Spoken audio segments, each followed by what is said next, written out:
கேள்விப்படுகிற வண்ணமாக ஜெப வீரர் எப்படி இருக்க வேண்டும், அதுக்குரிய தகுதிகள் என்ன என்பதை பற்றி நான் பேசி வருகிறேன். தொடர்ந்து இன்றைக்கு மூன்றாவது பாகமாக நாங்கள் பார்க்க போகிறோம். இன்றைய தேவனுடைய செய்திக்கு ஆதாரமாக ஒரு வசனத்தை நாங்கள் வாசிக்க போகிறோம். வாசிக்க கேட்போமாக. 1 யோவான் 3ஆம் அதிகாரம் 8வது வசனம். The 1 John chapter 3 verse 8. எபேசியர் 6ஆம் அதிகாரத்திலே பேசி வருகிறேன். இருந்தாலும் இந்த வசனத்தை வாசித்து விட்டு நான் கடந்து செல்ல வாஞ்சிக்கிறேன். The 1 John chapter 3 verse 8. 1 யோவான் 3ஆம் அதிகாரம் 8வது வசனம்.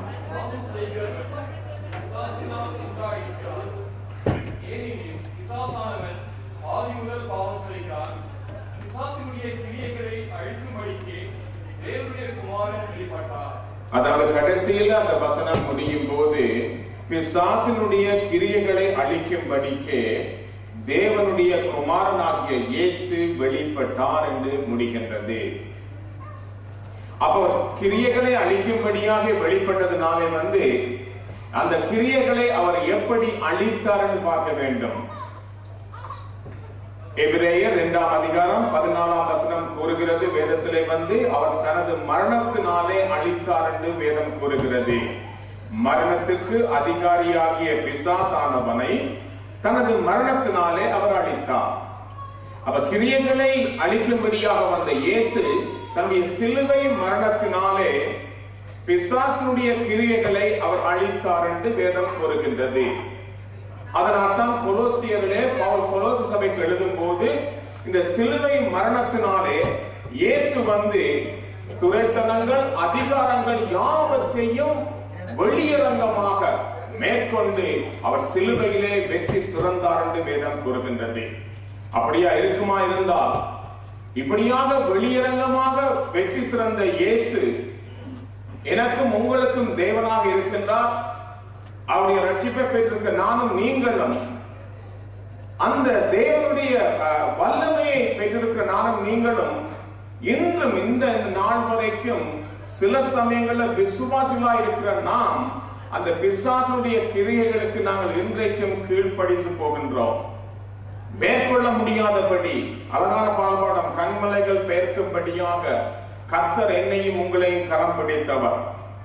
அப்ப எப்பேற்பட்ட பிரச்சனைகளையும் போராடி ஜெயம் கொள்ளும்படியாக ஒரு ஜெப வீரனாக இருக்க வேண்டிய நானும் நீங்களும் சில சமயங்கள்ல பிசாசுடைய கிரியைகளை அழிக்க முடியாதபடி நாங்கள் தடுமாறுகிறோம், அல்லது அவனுக்கு நாங்கள் சோரம் போய்விடுகிறோம்.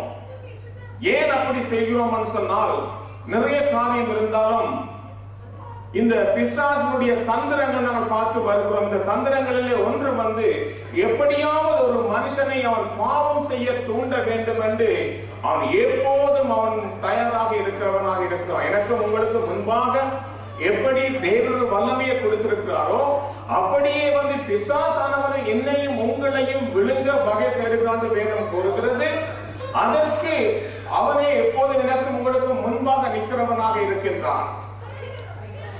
யூதாஸ் காரியத்தை பார்க்கும் போது இயேசுவிடம் அப்பத்தை வாங்கி சாப்பிட்ட உடனடியாக வேதம் சொல்லுது அவன் துணிக்கையை வாங்கி அவன் வாயிலே போட்ட உடனடியே அவனுக்குள் சாத்தான் புகுந்து கொண்டான் இருக்கின்றது.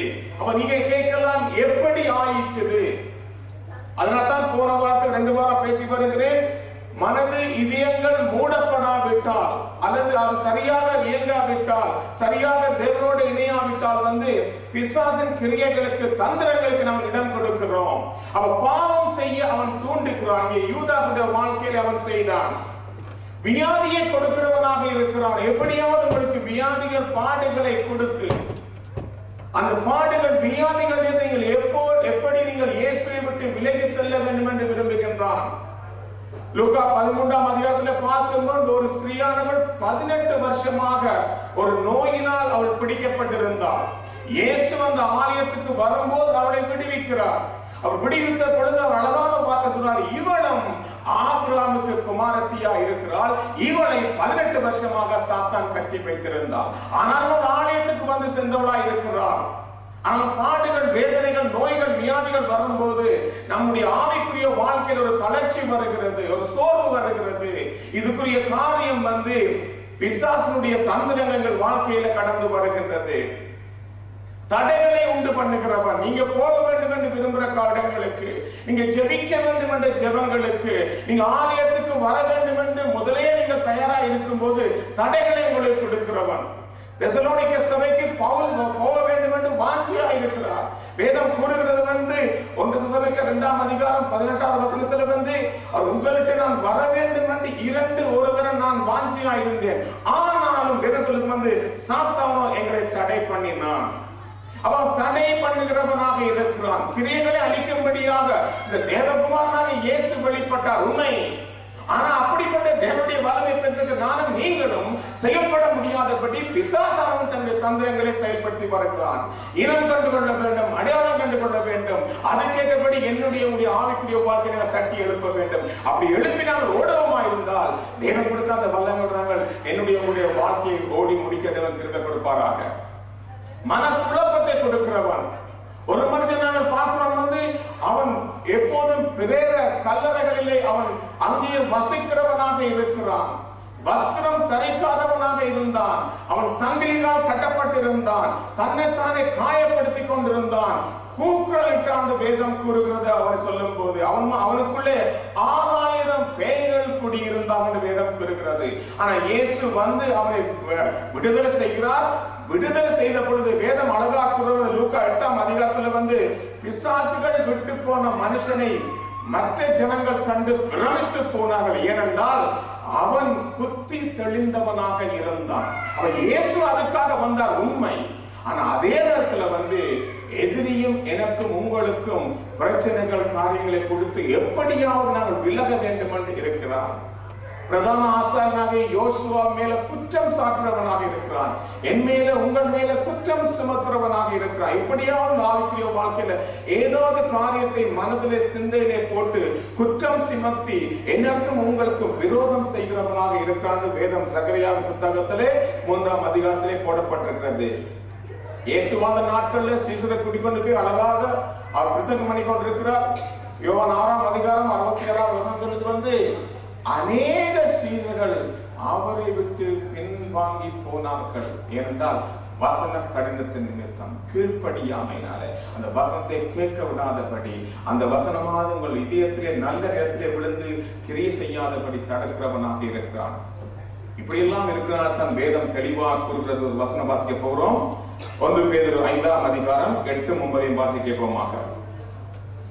First Peter chapter 5 verses 8 and 9. தெளிந்த புத்தியுள்ளவராக இருங்கள். தெளிந்த புத்தி உள்ளவராக நாங்கள் இருக்க வேண்டும். விழித்திருங்கள். நாங்கள் எப்போதும் விழித்திருங்க என்று வேதம் ஒரு அடையாளம் கண்டுகொள்ள வேண்டும். எப்படி என்னுடைய வாழ்க்கை, நான் ஆவிக்குரிய வாழ்க்கையில ஓடினேனே, இப்பொழுது ஜெபிக்க முடியவில்லை, என்னால ஆலயத்துக்கு வர முடியவில்லை, வேதம் வாசிக்க முடியவில்லை, எனக்கு பிரச்சனையாக இருக்கிறது. விழித்திருங்கள், தெளிந்த புத்தி உள்ளவராயிருங்கள். எதுக்குங்க பேதுரு எழுதுகிறார்? தொடர்ந்து வாசிங்கள். ஏனெனில் உங்கள் எதிராளியாகிய பிசாசானவன், அவன் எனக்கு உங்களுக்கு நண்பன் கிடையாது. வேதம் அவனை அடையாளம் காட்டுகிறது. உங்கள் எதிராளியாகிய பிசாசானவன் கர்ஜிக்கிற சிங்கம் போல் எவனை விழுங்கலாமோ என்று வகை தேடி சுற்றி, அவனுடைய வேலையே அதுதான், எவனை விழுங்கலாம் என்று சுற்றி வகை தேடி கொண்டிருக்கிறான். யோபுவோட புத்தகத்துல போட்டிருக்கு, யோபு தேவனுடைய பிள்ளைகள் சன்னிதியில நின்ற பொழுது அதே வசனம் சொல்லுது, பிசாசம் அவன் பக்கத்தில் நின்றான். அவன் யாரை விழுங்கலாம் என்று அவன் சுற்றி வகை தேடி தெரிகிறான். விசுவாசத்தில் உறுதியாயிருந்து அவனுக்கு எதிர்த்து நில்லுங்கள். விசுவாசத்திலே உறுதியாயிருந்து அவனுக்கு எதிர்த்து, அதைத்தான் நான் பேசிக்கொண்டு வருகிறேன். நாங்கள் எதிர்த்து நிற்கிற பிள்ளைகளாக இருக்கிறோம். இயேசுடைய இரத்தத்தினால் கழுவப்பட்டிருக்கிறோம். அவருடைய வல்லமை பெற்றிருக்க எனக்கும் உங்களுக்கும் அதிகாரம் கொடுக்கப்பட்டிருக்கிறது.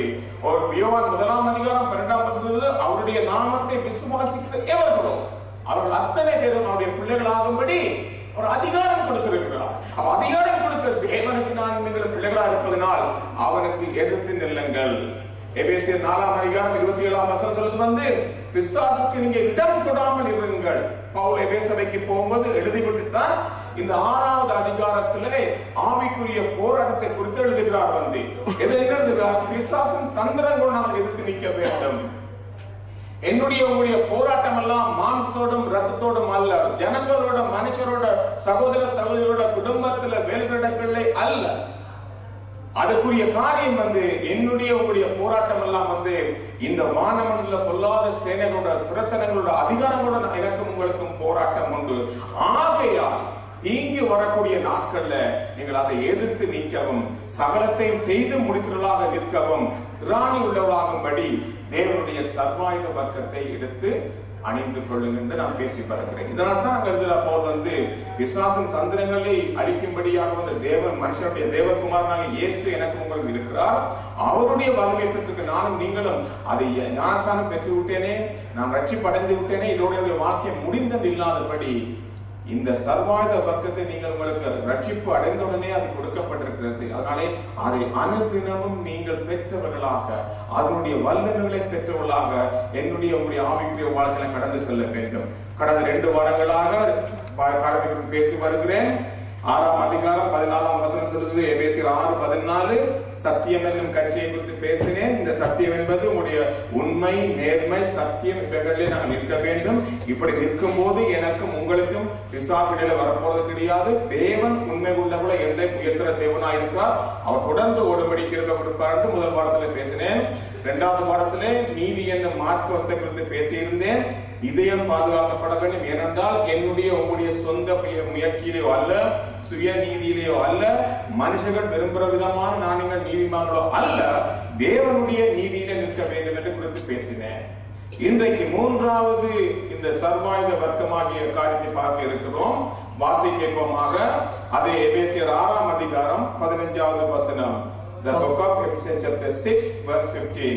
எபேசியர் 6வது அதிகாரம் 15வது வசனம். சமாதானத்தின் சுவிசேஷத்திற்குரிய ஆயத்தம் என்னும் பாதரட்சியை கால்களிலே தொடுத்தவர்களாயும்.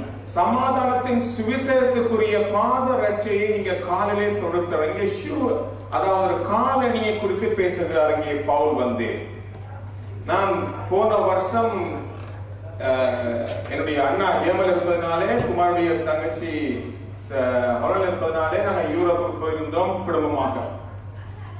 அப்ப எனக்கு தெரிந்த ஒரு நண்பர் ஜேர்மன்ல இருக்கிறார். அவர் அடிக்கடி என்னோட தொலைபேசி மூலம் பேசி என்னை நீங்க ஜேர்மனுக்கு எப்படியாவது வர வேண்டும், எங்க சபையில பேசணும்னு கேட்டுக்கொண்டிருந்தார். நான் தான் அங்க வர முடியாது, கத்தர் சித்தமாக வந்த நான் வருவேன்னு சொல்லியிருந்தேன். ஆனா இப்ப அங்கே இருப்பதுனால அவருக்கு நான் கால் பண்ணி பேசி, நான் இந்த இடத்துல இருக்கிறேன், என்னை வந்து கூட்டிக் கொண்டு போங்கன்னு சொன்னா அவர் வந்து என்னை அழைத்து கொண்டு அவருடைய வீட்டுக்கு சென்றார். வீட்டுக்கு சென்று ஜெவெல்லாம் முடித்தெல்லாம் சாப்பிட்டு நாங்கள் போகும்போது 11 மணி காலையில, விண்டர் டைம் இருந்ததுனால அழகா போய் சேர்ந்தாச்சு. திரும்பி அவங்க வீட்டுல இருந்து எல்லா வேலையும் முடித்து விட்டு நாங்க திரும்பி எங்க அண்ணா வீட்டுக்கு திரும்பும் போது கிட்டத்தட்ட 4:30 மணி 5 மணி ஆகிவிட்டது. வெளியில வந்து பார்த்தா வீடு முழு இடமும் மாற்றம் அடைந்திருக்கிறது. எல்லாம் ஃபுல்லா ஸ்னோ, எங்கேயும் போக முடியாதபடி ஸ்னோ கட்டிக்கொண்டிருக்கிறது. நிறைய ஸ்னோ எல்லா இடம் ஃபுல்லா வந்திருக்கிறது. அவர் சொன்னார் வந்து சில சமயத்துல பாஸ்டர் பஸ் ஓடாது சொன்னாரு. ஆனா தேவனுடைய கிருபையினால் ஒரு பஸ் வந்தது. அந்த பஸ்ல நாங்க ஏறினோம். அது நம்ம எப்படி போக வேண்டிய பஸ் வந்து டயர் வந்து ஸ்கிப் ஆகி எதிர்ப்பக்கமா திரும்பிடுது, ஓட முடியல. அவன் சொல்லிட்டான் வந்து இப்போ பஸ் ஓடாது, நீங்க இறங்கி எல்லாரும் இறங்கி சொல்லிட்டான். பஸ்ல இறங்கி நாங்கள் நடந்து ரயில்வே ஸ்டேஷனுக்கு போக வேண்டும். கொஞ்சம் தூரம், கிட்டத்தட்ட 3 கிலோமீட்டர் தூரம் நடந்து வந்து கொண்டிருந்தோம். நடந்து வந்து கொண்டிருந்தப்ப நான் இங்கேருந்து போகும்போது நான் குமாருக்கு அழகாக வந்து ஷூ வாங்கி கொடுத்தேன். விண்டர் நடக்கிறதுக்கு அழகான ஷூ வாங்கி கொடுத்தேன். எனக்கு வாங்கின இருக்கிற ஷூ நல்லதுன்னு நினைத்து நான் வந்து விட்டேன். நடந்து கொண்டு போற வழியில நான் காலிடறி சரக்கி நல்லா பின்பக்கம் விழுந்தாச்சு. எல்லாம் ரோட்ல பாக்குறாங்கல்ல. அப்ப எது காரணம் என்றால் என்னுடைய நான் போட்டிருக்கிற ஷூ வந்து அந்த விண்டருக்கு ஏற்றது அல்ல. அது கிரிப் கொடுக்க முடியாதபடி என்னை ஸ்கிப் பண்ணி விட்டது. அதனால நான் விழுந்து விட்டேன். இங்க என்னுடைய உங்களுடைய வாழ்க்கையில வந்து இந்த காலனி ஷூ வந்து ஒரு மிகவும் முக்கியமான ஒரு பங்கு அளிக்கிறது. நாங்கள் எல்லோரும் வேலை செய்கிறோம், எல்லோரும் வர காரியம் செய்து வருகிறோம். வேலைக்கு போகும்போது ஒரு அழகான ஷூ போட்டு போகிறோம். வெட்டிங்க்கு போகும்போது கோட் ஷூட் போட்டா இன்னொரு அழகான ஷூ போட்டுக்கிறோம். நடக்கும் போது ஒரு ஷூ போட்டுக்கிறோம். இப்படியாக நாங்கள் ஒவ்வொரு இடத்துக்கும் வித்தியாசமான காலனியை அடைந்து வருகிறோம். முக்கியமாக பெண்களை பார்த்தீங்கன்னா சகோதரிமாரு அவள் சில பேர் சாரி கேட்டபடி கலர்களா அழகாக வர்ணங்களாக போடுவார்கள். நீங்க பார்த்திருக்கிறோம். அப்ப எது எப்படி செய்தாலும் இந்த ஷூவினுடைய வேலை வந்து என்னுடைய உங்களுடைய கால்களை பாதுகாத்து வைக்கின்றது. நானும் நீங்கள் நடக்கும் போது எங்கள் கால்கள் வந்து டேமேஜ் ஆகாதபடி அது பாதுகாத்து கொடுக்கிறது.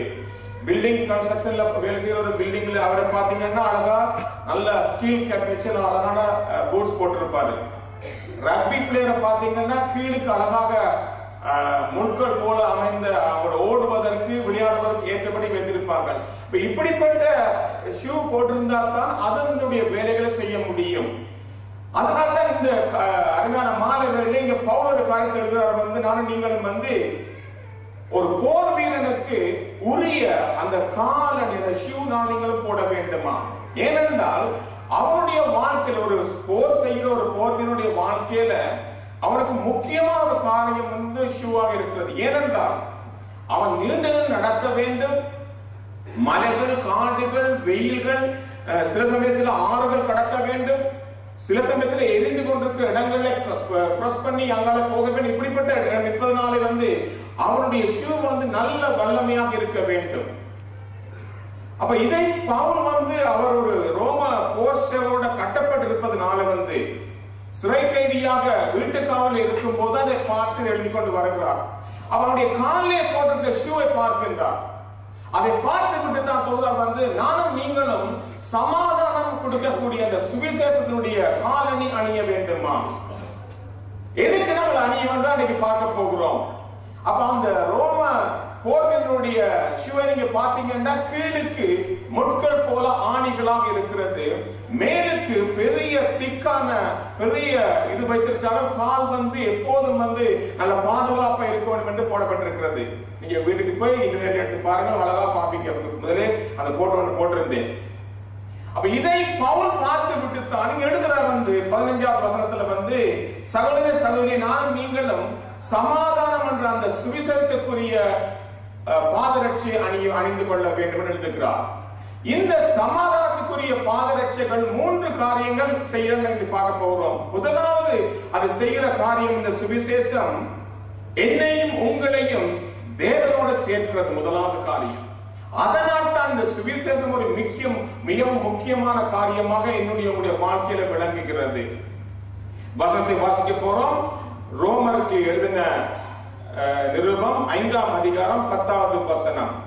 The book of Romans chapter 5 verse 10. நாம் தேவனுக்கு சத்துருக்களாய் இருக்கையில் நானும் நீங்களும் தேவனுக்கு சத்துருக்களாக இருந்தோம். இப்ப நாங்கள் பார்த்து வருகிறோம். இப்ப பிசாசுக்கு நாங்கள் எதிர்க்க இருக்கோம்னு அழகாக வேதம் கூறுகிறது. ஆனா முதலொரு காலத்துல நானும் நீங்களும் தேவனுக்கு சத்துருக்களாக இருந்தோம். அவருக்கு எதிராளியா இருந்தோம். அவருக்கு விலகி இருந்தோம். நானும் நீங்களும் வந்து தேவனுக்கு சத்துருக்களாக இருக்கையில் அவருடைய குமாரனின் மரணத்தினாலே அவருடனே ஒப்புரவாக்கப்பட்டோமானால் அவருடைய குமாரனுடைய மரணத்தினாலே சிலுவை மரணத்தினாலே அவரோட அந்த மரணத்தின் மூலம் நாங்கள் சமாதானத்தை பெற்றிருப்போமானால் ஒப்புரவாக்கப்பட்ட பின் அந்த சமாதானம் பெற்ற பின் நாம் அவருடைய ஜீவனாலே ரட்சிக்கப்படுவது அதிக நிச்சயம். அவர் கொடுக்கப்பட்ட அந்த ஜீவனாகி இந்த ஜீவனுள்ள இந்த அருமையான வாழ்க்கையிலே நாங்கள் ரட்சிக்கப்படுவது அதிக நிச்சயமே. இந்த ரட்சிக்கப்படுகின்ற வார்த்தை மாத்திரம் ஆங்கில வேதம் கூறுகிறது அனுதினமும் நானும் நீங்களும் பாவத்துக்கு அடிமையாகாதபடி பாதுகாக்கின்றதா. அவ பிசாசுடைய காரியத்துக்கு போகாதபடி இந்த ரட்சிப்பானது எனக்கும் உங்களுக்கும் பாதுகாப்பு கொடுக்கின்றது. அப்ப அதனால் தான் வேதத்தில் வந்து முதலாவது சுவிசேஷத்தின் சமாதானமானது தேவனோட என்னையும் உங்களையும் இணைத்து வைக்கிறது. அவருடைய வல்லமை பெறும்படியாக வைத்துக் கொள்கின்றது. கொலோசியர் 1ஆம் அதிகாரம் 21 சொல்லுது வந்து நான் நீங்கள் முன்னாடி வந்து தேவனுக்கு அந்நியராக இருந்தோமா. வாசிப்போமா அந்த வசனத்தை. கொலோசியர் 1ஆம் அதிகாரம் 21வது வசனம். கொலோசியர் 1ஆம் அதிகாரம் chapter 1 verse 21. முன்னே அந்நியராயும் துர்க்கிரியைகளினால் மனதிலே சத்துருக்களாயும் இருந்த உங்களையும் பரிசுத்தராகவும் குற்றமற்றவர்களாகவும் கண்டிக்கப்படாதவர்களாகவும் தமக்கு முன் நிறுத்தும்படியாக அவருடைய மாம்ச சரீரத்தில் அடைந்த மரணத்தினாலே இப்பொழுது ஒப்புரவாக்கினார். இப்ப நானும் நீங்களும் சமாதானத்தின் சுவிசேஷத்தை அவருடைய சரீரத்தினாலே அவர் சிலுவையிலே அறையப்பட்ட அந்த அவர்பட்ட வேதனையினாலே அதை பெற்றுக்கொண்டு அதனாலே சமாதானத்தை பெற்றுக்கொண்டோம். அதே அதிகாரம் அடுத்த வசனம் என்ன சொல்லுது? நீங்கள் கேட்ட சுவிசேஷத்தினால் நானும் நீங்களும் கேட்ட சுவிசேஷத்தினாலே நம்பிக்கையை விட்டு, அப்போ நம்பிக்கை எனக்கும் உங்களுக்கும் வருகிறது.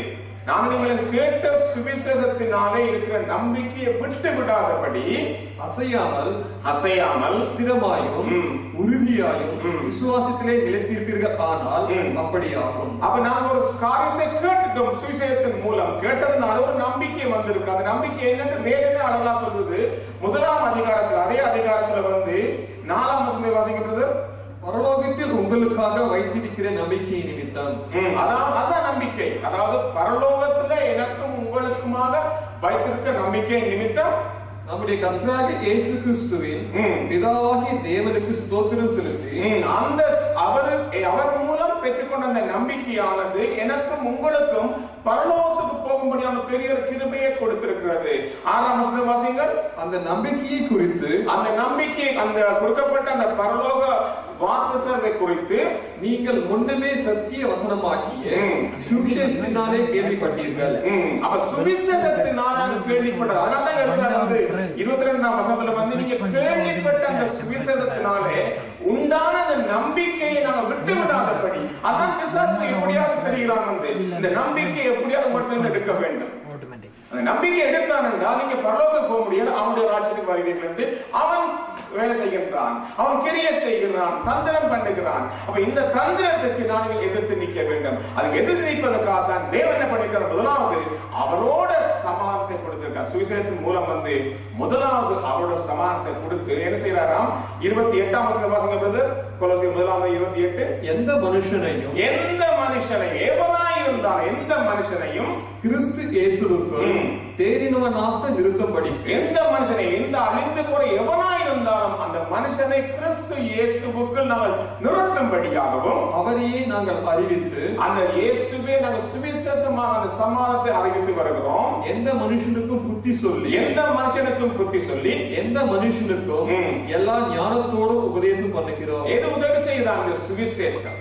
இந்த சுவிசேஷமாகிய சமாதானமானது எந்த மனுஷனையும் தேர்ந்தவனாக நிலைநிற்க செய்கிறது, எந்த மனுஷனுக்கும் புத்தி சொல்கிறது, எந்த மனுஷனுக்கும் உபதேசம் பண்ணுகிறது. அப்பா நீ போற பாதையில கீழே போய் விழ போறாய், நீ நரகத்துக்கு போக போறாய், உனக்கு பரலோகம் இருக்கிறது, நம்பிக்கையை விட்டு விடாது என்று ஒரு புத்தி சொல்லி ஏவுகிறது இந்த சுவிசேஷம். சுவிசேஷத்தின் சமாதானம் நாம் நீங்கள் பெற்றுக்கொள்ள வேண்டுமா இருந்தால் முதலாவது தேவனோடு நாங்கள் ஐக்கியப்பட வேண்டும், அவரோடு ஒப்புரவாக வேண்டும். அவர் சமாதானம் கொடுக்கிற தேவனாகவே இருக்கிறார். 29 வாசிக்கிறது. அதற்காக நான் எனக்குள்ளே வல்லமையாய் கிரியை நடப்பிக்கிற அவருடைய பலத்தின்படி போராட பிரயாசப்படுகிறேன். அந்த வல்லமையின் கிரியையினால எனக்குள்ள ஒரு வல்லமை கிரியை செய்ய, அந்த கிரியை எப்படி வருதா? இயேசு மூலம் நீங்க கேள்விப்பட்ட சுவிசேஷத்தினாலே, அந்த தேவனோட பெற்ற சமாதானத்தினாலே வருகிறது. அந்த வல்லமையை விட்டு விடாதபடி எப்பொழுதும் அவருடைய பலத்தினால் போராடி கொண்டிருக்கிறேன். வாசிங்கள்.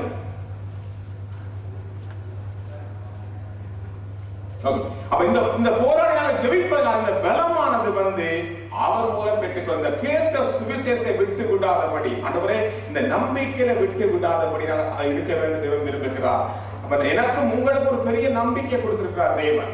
அப்ப அந்த நம்பிக்கையானது சுவிசேஷத்தின் மூலம் வந்திருக்கிறது. இந்த சுவிசேஷத்தை எப்படியாவது கெடுக்க வேண்டும் என்று பிசாச தந்திரங்கள்லாம் தெரிவதனால ஆண்டவரே முதலாவது சுவிசேஷத்தினுடைய சமாதானத்தின் பாதரட்சி அணிய வேண்டுமா இருந்தால் நான் தேவனோடு முதலாவது நான் சமாதானம் பெற வேண்டும். இரண்டாவது சுவிசேஷத்தின் சமாதானமாக எனக்கும் உங்களுக்கு செய்வது பீஸ் வித்இன் ourselves, அதாவது எனக்கும் உங்களுக்குள்ள சமாதானம் வருகிறது. முதலாவது தேவனோட பெறுகிற சமாதானம். இந்த சமாதானத்தினால எனக்கும் உங்களுக்கும் மனதுக்குள்ள சமாதானம் வருகிறது. சமாதானம் கெட்டு போச்சுதா இருந்தால் நீங்களும் நானும் ஜெபிக்க முடியாது. எப்படி நீங்க ஒரு நேரத்துல யோசிச்சு பாருங்க, ஏதாவது காரியம் உங்கள் வாழ்க்கையில உங்க வாழ்க்கையில சமாதானம் கெட்டு போகுமா இருந்தால் நீங்க ஜெபிக்க முடியுமா? முடியாது, ஜெபிக்க முடியாது. அப்ப சமாதானம் முதல் தேவன் கொடுக்கிறார், அவரோட சேர்ந்து கொடுக்கிறார். இரண்டாவது இந்த சமாதானம் எனக்குள்ள இருக்கிறார். இந்த சமாதானம் எனக்குள்ள இருக்கிறதுனால எப்படியாவது ஒரு தடைகளை கொடுத்து உங்களுடைய வழிகளிலிருந்து விலகி செல்லும்படியாக பிசாசானவன் கிரியை செய்கிறான், தந்திரம் பண்ணுகிறான். வேதம் கூறுகிறது, சுவிசேஷத்தை அறிவிக்கிற ஒவ்வொரு மனுஷனுடைய பாதங்கள் எவ்வளவு அழகாக இருக்கிறான். தேவனே அந்த வார்த்தை கூறுகிறார். அப்ப நானும் நீங்களும் உங்களுக்கு அழைக்கப்பட்டிருக்கிறோம் சுவிசேஷம் சொல்லும்படியாக, மற்றவருக்கு நிலைநிறுத்தும்படியாக, அவரை கட்டும்படியாக, கீழே போற பிள்ளைகள் எழுப்பி விடும்படியாக வல்லமை கொடுத்திருக்கிறார். ஆனா செய்ய விடாதபடி உங்களுடைய சமாதானத்தை கெடுக்கும்படியாக பிசாசானவன் தந்திரப்படுத்துகிறான். அப்ப அந்த தந்திரத்தில் நீங்க விழுந்து விடாதபடி இருக்க வேண்டுமா இருந்தால் இந்த சமாதானம் எனக்கு உங்களுக்கு நிலையாக நிற்க வேண்டும். நிலையா நிற்க வேண்டுமா இருந்தால் வேதம் கூறுவது ஆண்டவரே, இது போராட முடியவில்லையா இருந்தால், எனக்குள்ளே வல்லமையா கிரியை நடப்பிக்கிற அவருடைய செயல் நான் போராட வேண்டுமா இருந்தால் இந்த சமாதானம் ஆண்டவரே எங்களுடைய வாழ்க்கையில தொடர்ந்து நிலை பெற வேண்டும். ஏசாயா 52:7 சொல்லுது, வாசிக்கப்பட்ட வசனத்தை. ஏசாயா 52வது அதிகாரம் 7வது வசனம். The book of Isaiah chapter 52 verse 7.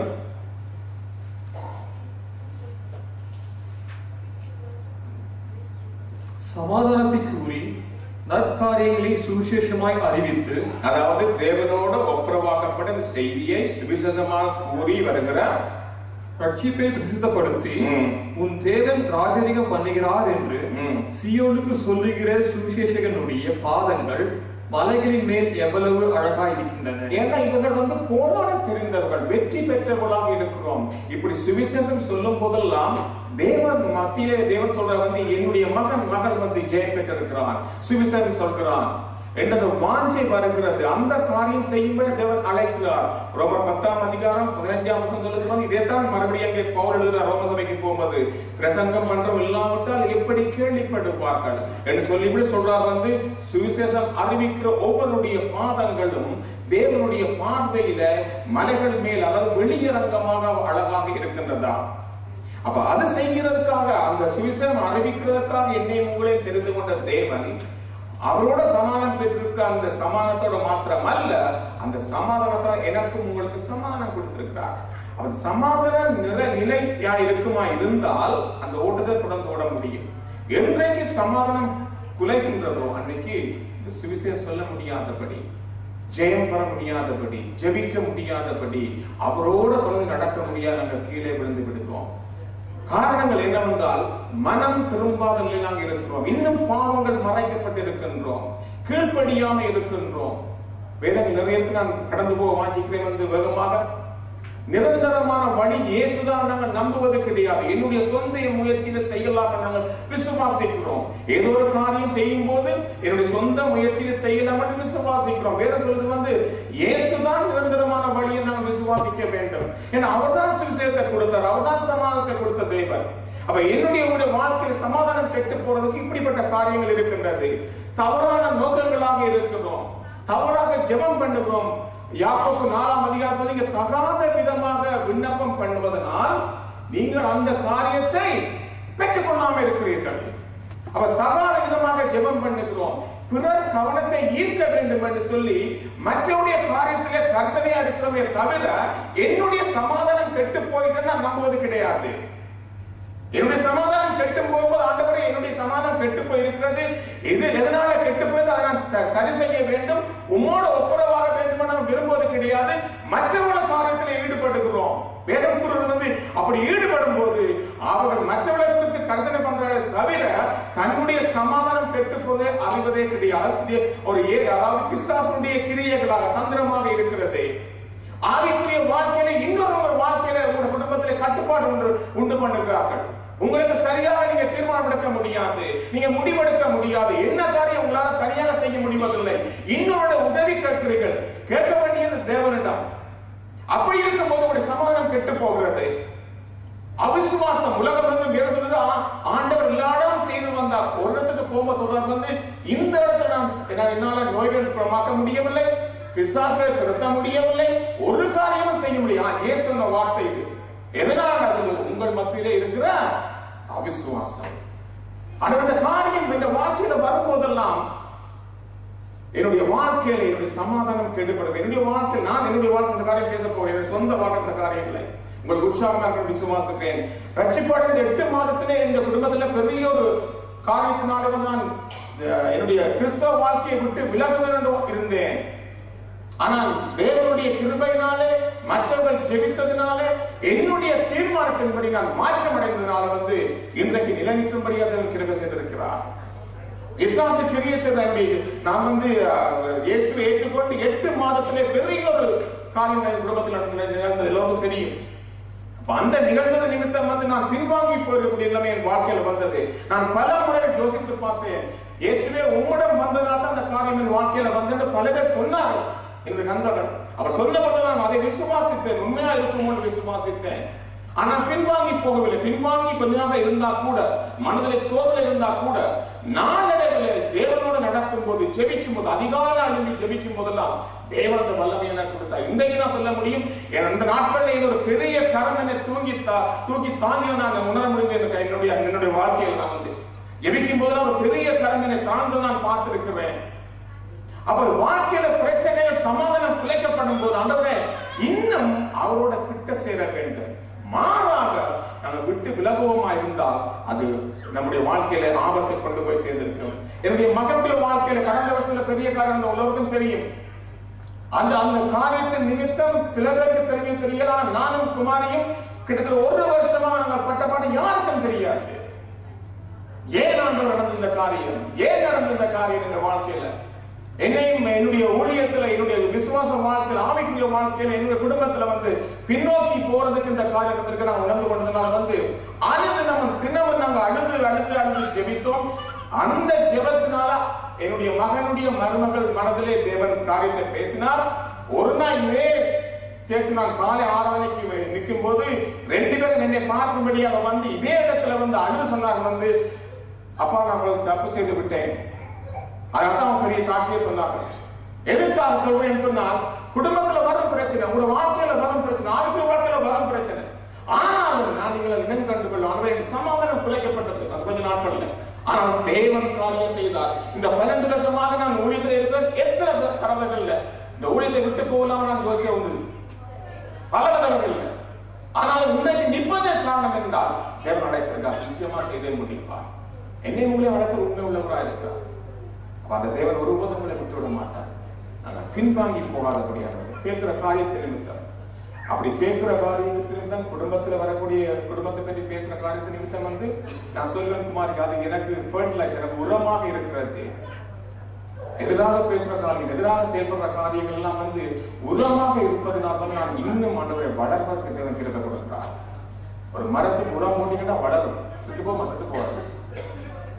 ஆண்டவரே செய்கிற காரியம் நீங்க இந்த உலகம், நாங்கள் வாழ்ந்த உலகம் அது எதை செய்தாலும் அதுல நீங்க எல்லா குடும்பத்தில தான் பார்த்துருக்கீங்க. அது குடும்பத்தில் இருக்கலாம், உங்களோட வேசத்துல இருக்கலாம், எங்க இருந்தாலும் பார்த்துருக்கீங்க. நடக்க உண்மை. ஒரு மனுஷன் வயசான மனுஷன் வந்து ஒரு சின்ன 7 வயசு 10 வயசு பையன் வச்சுக்கோங்க. 2 பேரும் போனாங்களாம் ஒரு கழுதையில. அப்ப 2 பேருக்கும் கழுதையில அடுத்த ஊருக்கு போகணும். அப்ப அந்த பையன் சொன்னானா, உனக்கு வயசா இருக்குது, நீ அதை உட்கார்ந்து கழுதையில நான் நடந்து வரேன்னு சொல்லி போனானா. ஒரு கிராமம் தாண்டும் போது கிராமத்துல ஆக சொன்னாங்களா, பாத்தியா அந்த பையனை, இவ்வளவு சின்ன பையனா இருக்கிறான், அந்த வயசான இருக்கிறாங்களா, இந்த மனுஷன் பாரு மூளையே இல்ல, சின்ன பையன் நடந்து வாரா, இவர் ஏறி அழகா கழுதையில் நடந்து வரான்னு சொன்னாங்களா. அந்த மனுஷனுக்கு காலை கேட்டு திரும்பி வரும்போது சொன்னாங்களா, அந்த பையனை ஏற்றி வச்சுட்டு அவர் நடந்து வந்தாரா. அடுத்த கிராமம் சொன்னா வந்து இந்த ஆளுக்கு பையனுக்கு அறிவியல பாரு, வயசா நடந்து வர்றாரு, நீ மட்டும் அந்த பையன் மட்டும் ஏறி கழுதையில உட்கார்ந்துருக்கான்னு சொல்லி. அடுத்த இன்னொரு கிராமத்தை போனாங்க. அப்ப பார்த்தாங்களா வந்து 2 பேரும் ஓடி உட்கார்ந்தாங்களா. அந்த கிராமத்தை சொன்னா வந்து அறிவியல் இருந்து பாருங்க, இந்த ஜனங்களுக்கு அந்த கழுதை நடக்கமா நடந்து போது 2 பேரும் ஓடி உட்கார்ந்துருக்காங்களேன்னு சொன்னாங்களா. சரி திருப்பி வந்தாங்களா வீட்டுக்கு. 2 பேரும் நடந்து கொண்டு கழுதை கையில பிடிச்சு வந்தாங்களா. அப்ப சொன்னாங்களா, மூளை இல்லாதவங்க கழுதை வச்சுக்கொண்டு நடந்து வராங்க. அந்த உலகத்தை நாங்க பார்த்தோம்.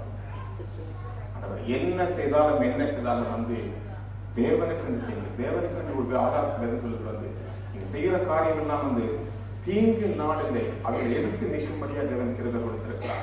தீங்கு நாளில் எதிர்த்து நிற்க வேண்டுமா, அவங்களுக்கு வரக்கூடிய எல்லா போராட்டத்திலும் சகோதர சகோதரியே, உனக்கு பேசப்பட்ட வார்த்தை, உனக்கு எதிரான வந்த காரியங்கள், உங்க குடும்பத்தில் வரக்கூடிய காரியங்கள் எதிர்த்து நிற்க வேண்டுமா இருந்தால் தேவனுக்கு கிருபை கொடுப்பார். அதன் நிமித்தம் சமாதானம் கெட்டுப்போமா இருக்குமா இருந்தால் உங்களுடைய ஆவிக்குரிய வாழ்க்கை நீ முன்னேற முடியாது. நீ ஜெபிக்க முடியாது. கேரண்டி பண்ணி சொல்லுவேன் நான். ஜெபிக்க முடியாது. கடமைக்கு ஜெபிப்பீங்க, கடமைக்கு பைபிள் வாசிப்பீங்க, ஆனா உள்ளான காரியங்கள் உங்கள் சிந்தையில செயல்பட்டு கொண்டே இருக்கும். ஏனென்றால் அந்த சமாதானத்தை கெடுக்கும்படியாகத்தான் பிசாசானவன் இருக்கின்றான். சொல்லுது இந்த சமாதானம் உங்களுக்கு இருக்க வேண்டும், சுவிசேஷத்தின் சமாதானம் உங்களுக்கு இருக்கணும். அதுதான் எனக்கு உங்களுக்கு பாதரட்சியா காலனியா நின்று நிற்கிறதுக்கு, எதிர்த்து யுத்தம் பண்ணுவதற்கு, நாங்கள் வேறு இடங்களுக்கு கடந்து செல்வதற்கு அது எனக்கு உங்களுக்கு உதவி செய்கிறது. அவருடைய வாழ்க்கையில ஒரு ஊருக்கு பவுல் போறார். வந்து அப்போஸ்தலர் 16ஆம் அதிகாரத்துல தியத்திராண்ட ஊருக்கு போறாரு. அங்கே ஒரு ஸ்திரியை பார்க்கிறாரு. அங்கே பிரசங்கம் பண்ணி கொண்டிருக்கும் போது ஸ்திரீ வந்து இதயத்தை திறந்து விடுத்தாள் இருக்கு. அப்ப ஒரு மனுஷனுடைய வாழ்க்கையில ரட்சிப்பு வர வேண்டுமா இருந்தால் பிரசங்கம் பண்ற என் மூலம் அல்ல. யார் மூலம் வருது? வார்த்தை கேட்டுக்கொண்டிருக்க நம்மத்திலாம் வருது. வேதம் சொல்றது வந்து தன் இதயத்தை திறந்து கொடுத்ததுனால் வேத ஆண்ட சொன்னாங்க, கர்த்தர் சொல்றார் கவனிக்கும்படி கர்த்தர் அவருடைய இதயத்தை திறந்து கொடு. அப்ப இதயம் திறந்து கொடுக்க வேண்டுமா இருந்தால் நானும் நீங்களும் சமாதானம் உள்ளவர்களாக இருக்க வேண்டும். அப்ப இப்படி அந்த ஸ்திரீக்கு வந்து அவர் அழகாக ரட்சிப்பை கொடுத்து முடிந்த உடனே அவள் இன்னொரு இடத்துக்கு அவளை கூட்டிக் கொண்டு போறார். அவளே நீ வாரம் இன்னும் இடத்துக்கு போகலாம்னு சொல்லி. அப்ப பவுலுடைய சமாதானத்தை கெடுக்கும்படியாக இங்கே ஒருத்தி வந்து வேறு சொல்லுது வந்து அவர் குறி சொல்லுகிறவள், தன்னுடைய எஜமானுக்கு சம்பாதித்து கொடுக்கிற ஒரு ஸ்திரீயானவள் இவரை கெடுக்க வேண்டும் என்று சொல்லி காரியங்கள் செய்து கொண்டிருக்கிறார்கள். பவுல் இனம் கண்டு கொள்கிறான். என்ன தேவன் நடக்கிற மனுஷன், ஜெபிக்கிற மனுஷன், எனக்கு உங்களுக்கு நிரூபம் எழுதுகிற மனுஷன் வந்து அடையாளம் கண்டு கொண்டதுனால அந்த வந்த ஸ்திரீயை வந்து அவர் சபிக்கவில்லை, அவளுக்குள்ள கிரிய செய்கிற அந்த பிசாசை சபிக்கிறார். வாசிக்கப்போமாக அப்போஸ்தலர் 16ஆம் அதிகாரம் 15 வாசிக்கின்றது. அவளும் அவள் வீட்டாரும் ஞானஸ்நானம் பெற்ற பின்பு அவள் எங்களை நோக்கி, நீங்கள் என்னை கர்த்தரிடத்தில் விசுவாசம் பண்ணவர் என்று எண்ணினால் என் வீட்டிலே வந்து தங்கியீர்கள் என்று எங்களை வருந்தி கேட்டுக்கொண்டாள். நாங்கள் ஜெபம் பண்ணுகிற இடத்துக்கு போகையில், ஒவ்வொரு நாளும் அங்க ஜெபம் பண்ற இடத்துக்கு போகையில் குறி சொல்ல ஏறுகிற ஆவியை கொண்டிருந்து குறி சொல்லுகிறதினால் தன் எஜமான்களுக்கு மிகுந்த ஆதாயத்தை உண்டாக்கின ஒரு பெண் எங்களுக்கு எதிர்பட்டாள். ஒரு பெண் எதிர்பட்டாள். அவருடைய பெயர் போடவில்லை, ஒரு பெண் எதிர்பட்டாள். அவள் பவுலையும் எங்களையும் பின்தொடர்ந்து வந்து, இந்த மனுஷர் உன்னதமான தேவனுடைய ஊழியக்காரர், ரட்சிப்பின் வழியை நமக்கு அறிவிக்கிறவர்கள் என்று சத்தமிட்டார். என்று ஊருக்கு சத்தம் விட்டாங்க. மெல்லமா சொல்லுங்க, ஊர் கேட்கிற அளவுக்கு சத்தம் விட்டாளா? சொல்றது யாரு? இப்படி அநேக நாள் செய்து கொண்டு வந்தால் பவுல் சினம் கொண்டு திரும்பி பார்த்து, நீ இவளை விட்டு புறப்படும்படி இயேசு கிறிஸ்துவின் நாமத்தினாலே உனக்கு கட்டளையிடுகிறேன் என்று அவருக்கு உள்ள கிரிய செய்கிற அந்த வல்லமையினாலே, அதான் சொன்னேன், அந்த வல்லமையினாலே சொல்றார் வந்து, உனக்குள்ள இருக்கிற கிறிஸ்து இயேசுவின் நாமத்தினால உனக்குள்ள இருக்க ஆவியில கட்டளையிடுகிறேன், நீ புறப்பட்டு போன்னு சொன்ன பொழுது என்ன நடந்ததான்? அந்த ஆவியிலே சொன்னார். அந்நேரமே அது புறப்பட்டு போயிற்று. அந்த நேரமே அவள் மத்தியில் புறப்பட்டு சென்றது. அப்ப அன்னைக்கு பவுலுக்கு சமாதானத்தை கெடுக்கும்படியா வந்தபடி நான் கண்டு கொண்டார். ஆண்டவரே, என்னுடைய வாழ்க்கையில சமாதானம் கெட்டு போகுமா இருக்குமா இருந்தால் நாங்க ஜெபிக்க முடியாது, அதிகாரத்தோட ஒன்று செய்ய முடியாது. அப்படி செய்ய வேண்டுமா இருந்தால் ஆண்டவரை இனம் கொண்டு கொள்ள வேண்டும். இது சொன்னது வந்து உன்னதமானவருடைய ஊழியக்காரர், ரட்சிப்பின் வழி எனக்கு சொல்றவன் சொன்னது யாரு? பிசாசு சொல்லுது. அப்படிதான் வேதம் போட்டிருக்கு. அவளுக்கு உள்ளே இருந்த காரியம் தான் சொல்லுது. ஏன் சொல்லி சொல்றா? இவரை முடியாது இவரை சொல்லி இந்த வழியிருந்து அவரை ஏற்றி கொண்டு வந்து அப்படி தள்ளி விடணும்னு பார்த்து, ஆனா பவுல் அங்கே இனம் கண்டு கொண்டான். அங்கே அதட்டி ஜெபித்ததுனால வந்து அது விடுதலை பெற்றார்கள். அதுக்கு பிற்பாடு விட்ட வாசிங்க போய் நிறைய காலத்தை பவுல் செய்தார் பார்க்கணும். நாங்கள் ஆண்டவர், நானும் நீங்களும் இந்த உலகத்துல வாழ்ந்து பொழுது வந்து கொடுக்கப்பட்ட வாழ்க்கையில என்னுடைய சமாதானம் கெட்டு போமா இருந்தால் நாங்க போக வேண்டிய பாதையில போகாதபடி வழி விலக்கி விட்டுவோம். ரேஸ் பந்தயத்தில் ஓடுறவங்க வந்து அந்த ட்ராக்ல பார்த்துருப்பீங்க, ஓடும்போது ஆஃப் ட்ராக்கில் போயிட்டாங்கன்னா டிஸ்குவாலிஃபை, அவ்வளவுதான் முடிஞ்சு, திருப்பி ஓட முடியாது. அவங்க அந்த பந்தயத்தோடு போய்விடும். பந்தயத்தில் ஓடிக்கொண்டிருக்கிறோம். ஆண்டவரே, என்னுடைய வாழ்க்கையில சமாதானம் குலைக்காதபடி இருக்க வேண்டுமா இருந்தால் உண்மை நான் நடத்தி கொள்றோம். ஆண்டவரே, நீ கொடுத்த தேவனோடு சமாதானம் பெற்றுக் கொண்டோம், எனக்குள்ள சமாதானம் இருக்கிறது. மூன்றாவது காரியம் வந்து ஒரு வசனம் வாசிப்போமான பிலிப்பியர் 4ஆம் அதிகாரம் 6 வாசிங்கள்.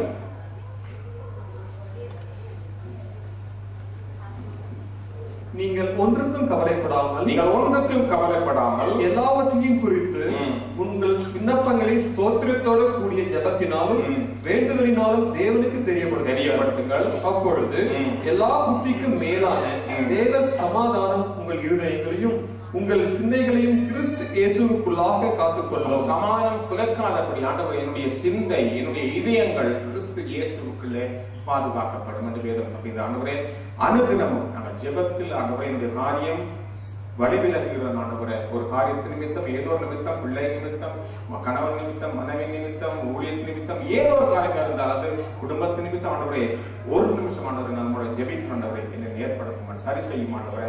உங்களோட இருக்கணும்னு கேட்கும்போது இதயங்களையும் சிந்தைகளையும் கிறிஸ்து காத்துக்கொள்ளப்படும். அப்பொழுது சமாதான நிலைபெறும்.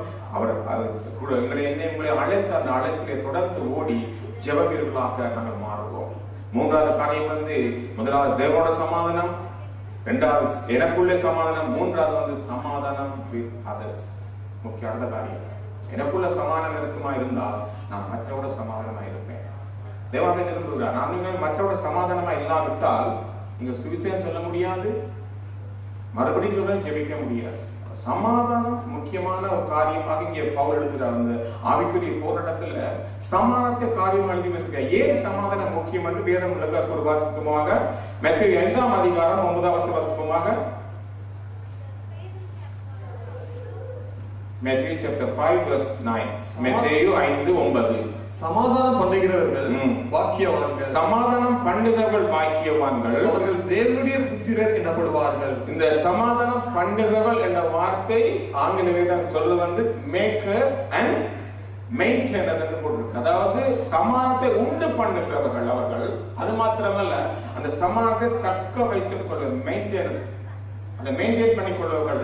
அப்படிப்பட்டவர் தேவ சமூகத்திலே பாக்கியவான்கள், blessed people, ஆசீர்வதிக்கப்பட்ட ஜனங்கள். அது மாத்திரமல்ல, அவர்கள் தேவனுடைய புத்திரர்கள் எனப்படுவார்கள். யோவான் 4:20 வாசிப்போமாக. 4:20-21. First John chapter 4 verses 20 and 21. தேவனிடத்தில் அன்பு கூறுகிறவனே அன்று ஒருவனும் சொல்லியும் தன் சகோதரனை பகைத்தால் அவன் பொய்யன். தான் கண்ட சகோதரத்தில் அன்பு கூறாமல் இருக்கிறவன் தான் காணாத தேவனிடத்தில் எப்படி அன்பு கூறுவான்? எப்படி நாங்க ஜெபம் பண்ண முடியும்? காணாத என்னன்னா தேவனை காணவில்லை, விசுவாசிக்கிறோம். தேவன் உண்டு விசுவாசிக்கிறாயா? விசுவாசிக்கிறோம் சொல்லுது. அப்ப விசுவாசிக்கிறோம் நாங்க. தேவன் உண்டு இருக்கிறாரு, வார்த்தையை கொடுத்தாரு, இயேசு வந்தாரு, சத்திரம் எல்லாம் சொல்லுது. அப்ப காணாத ஒரு தேவனை விசுவாசிக்கிற நானும் நீங்களும் எனக்கு முன்பாக இருக்கிற சகோதரன் எப்படி அன்பு செலுத்த முடியும்? அப்படி அன்பு செலுத்தாம விட்டோமா இருந்தால் அது பொய்யான காரியம், தேவனுக்கு உகந்தது அல்ல. அப்ப வேதம் சொல்லுது காணாத தேவனை நாங்கள் விசுவாசிக்கிறோம், அன்பு செலுத்துறோம். அதை விட மேலாக எங்களோட இருக்கிற சகோதர சகோதரிகள் மத்தியில அன்பு செலுத்தப்பட வேண்டும், சமாதானம் பண்ண வேண்டும். அடுத்த வசனம் வாசிங்கள். தேவனிடத்தில் அன்பு கூறுகிறவன், தேவனிடத்தில் அன்பு கூறுகிறவன் தன் சகோதரனிடத்திலும் அன்பு கூற வேண்டும் என்கிற இந்த கற்பனையை அவராலே பெற்றிருக்கிறோம். ஆரால பெற்றிருக்கோம், இயேசு மூலம் பெற்றிருக்கோம், அவராலே நாங்கள் பெற்றிருக்கோம். அப்படி பெற்றிருக்க நானும் நீங்களும் அன்பு கூற வேண்டும் வேதம் கூறுகிறது. அதே அதிகாரம் 12ஆம் வசனம் வாசிக்கின்றது. தேவனை ஒருவரும் ஒருபோதும் கண்டதில்லை. நாம் ஒருவரிடத்தில் ஒருவர் அன்பு கூர்ந்தால் தேவன் நமக்குள் நிலைத்திருக்கிறார். காணாத தேவனை நீங்க பார்க்க வேண்டுமா இருந்தால் உங்கள் காண்கிற சகோதரன் அன்பு செலுத்த வேண்டும். அப்படிங்க செலுத்தும் போது அந்த தேவன் நமக்குள்ளே நிலைத்திருக்கிறார். அவருடைய அன்பும் நமக்குள் பூரணம். அவருடைய அன்பும் நமக்குள்ளே, இங்கே அன்பு சொல்லப்பட்ட வார்த்தை சமாதானத்தை குறிக்கிறது, அவருடைய கிருபையை குறிக்கிறது, அவருடைய இரக்கத்தை குறிக்கிறது. அவருடைய சமாதானம், அன்பு, கிருபை நமக்குள்ளே பூரணப்படுத்துகிறது. இன்றைக்கு மற்ற ஜனங்களோட சமாதானமா இல்லாம இருப்பதற்கு காரணம் நிறைய காரியம் இருந்தாலும் ஒரு காரியம் நடந்து விட்டது வைத்துக் கொள்ளுங்கள். ஒரு குடும்பத்தோடையோ அல்லது உங்களுடைய சொந்த குடும்பத்தோடையோ விசுவாச குடும்பத்தோடு நடந்து விட்டால் அப்படியே விட்டு விடாதவை நானும் நீங்களும் முயற்சி எடுக்க வேண்டும். முதலாவது வேதம் சொல்லுது சமாதானம் பண்ணுவதற்கு முந்திக் கொள்ள வேண்டுமா? நடந்து விட்டது காரியம் நடக்காம வாழ்க்கை நீங்க கடந்து போக முடியாது. அது குடும்பத்துல கணவன் மனைவி உறவா இருக்கலாம், அல்லது நீங்க வேலை இடத்துல இருக்கலாம், அல்லது விசுவாச குடும்பத்தில் இருக்கலாம், அல்லது கூட சொந்த குடும்பத்திலே இருக்கலாம். ஒரு காரியம் நடந்திருந்தால் என்னுடைய மற்றவரை சமாதானம் பண்ணலாம் முடியவில்லை நீங்க நினைப்பீர்களா இருந்தால் முதலாவது செய்ய வேண்டிய காரியம், ஆண்டவரே நான் முந்திக் கொள்ள வேண்டும் சமாதானம் பண்ணுவதற்கு. நான் சொல்ல வேதத்தில் வாசிக்கப்போமாக ரோமர் 12ஆம் அதிகாரம் 10ஆம் வசனம். ரோமர் 12:10 வாசிக்கப்போமாக. சகோதர சிநேகத்திலே ஒருவர் மேல் ஒருவர் பட்சமாய் ஒருவர் மேல் ஒருவர் அன்பாயிருங்கள், சமாதானமாயிருங்கள். கனம் பண்ணுகிறதிலே ஒருவருக்கொருவர் முந்திக் கொள்ளுங்கள். அதனால் தான் இயேசு சொன்னார் மத்தேயு 5ஆம் அதிகாரத்துல, உனக்கு ஒருவனோடு ஒரு பிரச்சனை இருக்குமா இருந்தால் நீ காணிக்கை செலுத்துவதற்கு முன்பதாக காணிக்கை கொண்டு பெட்டிக்கரையிலே வைத்து விட்டு நீ போய் அந்த காணக்கூடிய அந்த சகோதரனை ஒப்புரவாக்கி விட்டு வந்து அந்த காணிக்கையை நீ செலுத்து. சவுளுடைய வாழ்க்கையில அந்த அழகா ஆண்டவர் வந்து, நான் பலியை பார்க்கிலும் கீழ்ப்படிதல். அப்ப கீழ்ப்படிதல் முக்கியமா இருக்கு எனக்கு உங்க வாழ்க்கையில. அதுவரை நான் பலி செலுத்துறேன், எல்லா காரியம் செலுத்துறேன், அது முக்கியம் அல்ல. நாங்கள் வந்து சடங்கு சமாச்சாரங்கள் சம்பிரதாய முறைப்படி வாழ்ந்தவர்கள் அல்ல, இயேசுடைய உபதேசத்தை வாழ்ற ஜனங்கள். அப்படி வாழ்ற ஜனங்களா இருந்தால் முதல் நான் முந்திக் கொள்ள காரியம் நடந்து விட்டது உண்மைதான். முதல்ல முந்திக் கொள்ள நான் சமாதானம் பண்ணுறேன், சகோதர சகோதரி மன்னித்து நடந்து விட்டது, கடந்து செல்லணும், மற்றோட சமாதானம் பண்ண முந்திக்கொள்ள. அப்படி முந்திக்கொள்ளமா இருந்தால் நானும் நீங்களும் ஜெபம் பண்ணல எப்பவும் வீரர்களா இருப்போம். அது குறைபட முடியாது. ஏன்னா அந்த காரியம் என்னை உங்களையும் கெடுக்காது, ஒண்ணு செய்யாது. தொடர்ந்து அந்த குடும்பத்தையோ மற்றவர்களை பார்க்கும் போது எங்களுக்கு சந்தோஷமா இருக்கும், சமாதானமா இருக்கும், தொடர்ந்து ஓடுவதற்கு உதவி செய்யும். இரண்டாவது காரியம், நாங்கள் கவனித்து மற்றவர்களை கரிசனை செலுத்த வேண்டும் மாத்திரமல்ல, மற்றவர்கள் பேசுற காரியத்தை கவனித்து கூர்ந்து கேட்க வேண்டும். வாசிக்கப்போமாக பிலிப்பியர் 2ஆம் அதிகாரம் 4-5 வாசிக்கப்போமாக. பிலிப்பியர் 2ஆம் அதிகாரம் 4-5. அவனவன் தனக்கானவனே அல்ல. தனக்கானவனை நாங்க யோசிப்போம், அதுதான் கிறிஸ்தவ கிடையாது. நாங்க ஜெபிக்கிறோம், நாடு கடந்து ஜெபிக்கிறோம். 24 hours பிரேயர்ல இங்கே இல்லாத எத்தனையோ கிலோமீட்டருக்கு அங்கே இருக்கிற ஊழியக்காரர்களுக்காக, கட்டப்பட்ட சபைக்காக, தேசங்களுக்காக ஜெபிக்கிறோம். அப்ப எனக்காக நாங்க ஜெபிக்க போல, உங்களுக்காக நீங்க ஜெபிக்க போல, எங்கேயோ இருக்கிற ஊழியர்களுக்காக, ஜனங்களுக்காக ஜெபிக்க போறோம். அப்ப வேதம் சொல்லுது, கிறிஸ்தவா இருக்க நானும் நீங்கள், கிறிஸ்துவை ஏற்றுக்கொண்டு நான் நீங்களும் எனக்கான தனக்குரியவன் அல்ல பிறருக்கானவர்களையும் நோக்குவானாக. இப்படி செய்வதனாலே, இப்படி ஆண்டவர் நாங்கள் பேசுவதனாலே, இப்படி செய்வதனாலே வந்து எந்த காரியம் கெட்டு போகாம இருக்குமா இருந்தால் தேவன் கிருபை கொடுப்பாராக. பிறருக்கானவன் நாங்கள் நோக்க வேண்டும். கிறிஸ்து இயேசுவில் இருந்த சிந்தையே உங்களிலும் இருக்க. பொறுமையானது கிறிஸ்து இயேசுடைய சிந்தை பொறுமை. கடைசி வரைக்கும் தன்னை தாழ்த்தினால் பொறுமையான அந்த சிந்தை எனக்கும் உங்களுக்கும் எப்போதும் இருக்க கடவுது. கொலோசியர் 3ஆம் அதிகாரம் 8வது வசனம் சொல்றது வந்து, எப்போதாவது அது கணவன் மனைவி உறவை நான் பேசிக்கொண்டு இருந்தாலும், அது குடும்பமா இருந்தாலும், கோபமும் மூர்க்கமும் பொறாமையும் உங்கள் வாயில் பிறக்கலாகாத தூஷணம் வந்து உங்களுக்கு இருக்கக்கூடாது. இவைகளை விட்டு விடுங்க. இந்த இப்படியான காரியம் வந்து என்னையும் உங்களையும் தேவனத்தை சேர்க்காது. மற்றவர் சமாதானம் பண்ணுவதற்கு முடியாது, சுவிசேஷம் சொல்வதற்கு முடியாது, ஜெபிக்க முடியாது. ஏன்னா நான் நீங்கள் பேசக்கூடிய வார்த்தை வாயினாலே இந்த காலத்தை பேசுகிறோம். அதே வாயினால யாக்கோபு சொல்றது வந்து, ஒரே வாயினால கசப்பும் தித்திப்பும் ரெண்டும் ஒரே வாயினால வருகிறது. இதே தேவனை ஆராதிக்கிறோம். ஆராய்த்து முடிந்து விட்டு குடும்பத்தில் நாங்கள் போய் காரியங்கள் பேசுகிறோம், கணவன் மனைவியோட மற்றவோட பேசுகிறோம். அவ பேசுறது வந்து வாயினால பேசாதபடி ஆண்டவர் இந்த காரியத்தை நிமித்தம் நாங்கள் சமானத்தை இழந்து விடாதபடி மற்றவோட தேவோட சமானத்தை பெற்றுக் கொண்டோம். எனக்குள்ள சமானம் இருக்கிறது, நான் மற்றோட சமானமா இருக்க வேண்டும். என வேத சொல்றது வந்து அந்த பாதரட்சியை போட வேண்டும், சமாதானத்துக்குரிய சுவிசேஷத்துக்குரிய பாதரட்சி அணிய வேண்டும். அடுத்த காரியம் வந்து பிரச்சனை தீர்க்கிறது நாங்கள் வழி பார்க்கணும், தவிர அந்த பிரச்சனைக்குரிய அல்ல காரியத்தை. வாசிக்கப்போமாக ஒரு வசனத்தை நீதிமொழி 15ஆம் அதிகாரம் 1வது வசனம் வாசிக்கப்போமாக. நீதிமொழி 15ஆம் அதிகாரம் 1வது வசனம். மெதுவான பிரதியுத்தரம் உக்கிரத்தை மாற்றும். அதாவது மெதுவான பிரதியுத்தரம் என்ற பதில் சொல்றது, மெதுவாக சொல்ற காரியங்கள். கணவன் ரேஸ் பண்ணா மனைவி கொஞ்சம் அமைதியா பேசணும், மனைவி ரேஸ் பண்ணா கணவன் அமைதியா பேசும். ரெண்டு பேரும் ஒரே டோன்ல எடுத்துக்கிட்டா மியூசிக் வந்து செய்கிறார். இதை சொல்றது வந்து மெதுவான பிரதி உத்திரம் உக்கிரத்தை, வரக்கூடிய கோபத்தை மாற்றும். சமாதான குலைச்சலை மாற்றி கொடுக்கும். உக்கிரத்தை மாற்றும். கடும் சொற்களோ கோபத்தை கடும் சொல்றீங்க, பேசக்கூடிய வார்த்தை வழியில வந்து அது கோபத்தை எழுப்பும்.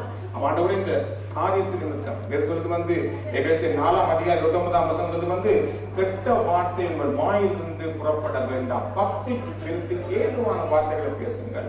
ஒரு குடும்பத்தோட மனிதர்களை பார்க்கும்போது பக்தி விருத்திக்கு ஏதுவான பேசுங்க. நீங்க சிந்தித்து பாருங்க, ஆண்டவரே நான் செய்கிற காரியத்தின் நிமித்தம் என்னுடைய ஆவிக்குரிய வாழ்க்கையில நன்மைகள் வருகிறதா ஆண்டவருக்கு யோசிச்சு பாருங்க. நீங்க பேசின காரியமா இருக்கா, செய்கிற காரியமா இருக்கா, அதை நீங்கள் வீட்டில இருந்து சிந்திச்சு பாருங்க. நான் பேசின வார்த்தையா இருக்கலாம், செய்த காரியமா இருக்கலாம். இந்த காரியம் இயேசுவே என்னுடைய ஆவிக்குரிய வாழ்க்கையில் ஏதாவது மாறுதலை கொண்டு வருது. மாறுதலை கொண்டு நல்லது, மாறுதலை கொண்டு வர மாட்டாங்க. தவறாக கீழே தான் என்னை உங்களை கொண்டு போவோம். 4வது காரியம் வந்து நம்ம கட்டுகளா இருக்கோங்க தவிர உடைகளா இருக்கக்கூடாது. பிரிட்ஜ் பில்டர்ஸ், அதை உடைச்சு விட்டோம்டா நடந்து போக முடியாது, கீழே விழுந்து விடுவோம். அருமையான மாலை வழியில தேவன் நம்ம கொடுத்திருக்க சுவிசேஷத்தின் பாதரட்சை அதை ஒழுங்காக அணிந்து கொள்வோமாயிருந்தால் தேவன் நிச்சயமா கிருபை கொடுப்பார். வாசம் முடிக்க விரும்புகிறேன். ரோமர் 12:18 ரோமர் 12:18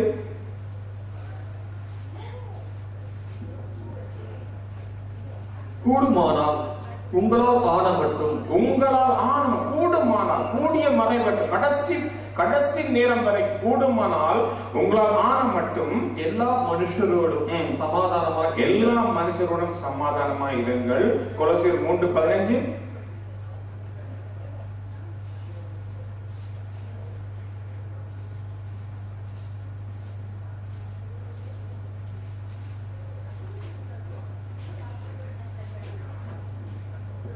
தேவ சமாதானம் உங்கள் இருதயங்களில் ஆளக்கடவது. இதற்கென்றே நீங்கள் ஒரே சரீரமாக அழைக்கப்பட்டீர்கள். நாங்கள் அழைக்கப்பட்டிருக்கிறோம், சமாதானம் பண்ணும்படி அழைக்கப்பட்டிருக்கிறோம். நன்றி உள்ளவர்களாயிருங்கள். ஆண்டவரே, இந்த அருமையான மாலை வேளையில பவுல் அழகாக ஒரு வார்த்தை எழுதுகிறார். இந்த ஆவிக்குரிய வாழ்க்கை நாங்கள் போராடி ஜெபிக்கக்கூடியவர்களா எல்லோரும் இருக்கும். எல்லோருக்கும் வாங்கி ஜெபிக்கணும். குடும்பத்துக்காக ஜெபிக்கணும், தேசங்களுக்காக ஜெபிக்கணும், ரட்சிக்கப்படாதவங்களுக்காக ஜெபிக்கணும், பாவத்திற்குடைய விடுதலை எல்லோருக்கும் வாஞ்சி இருக்கு. அந்த வாஞ்சி செய்யப்பட வேண்டுமா இருந்தால் முதல்ல நம்முடைய செக்லிஸ்ட சரி பண்ணி பார்க்க வேண்டும்.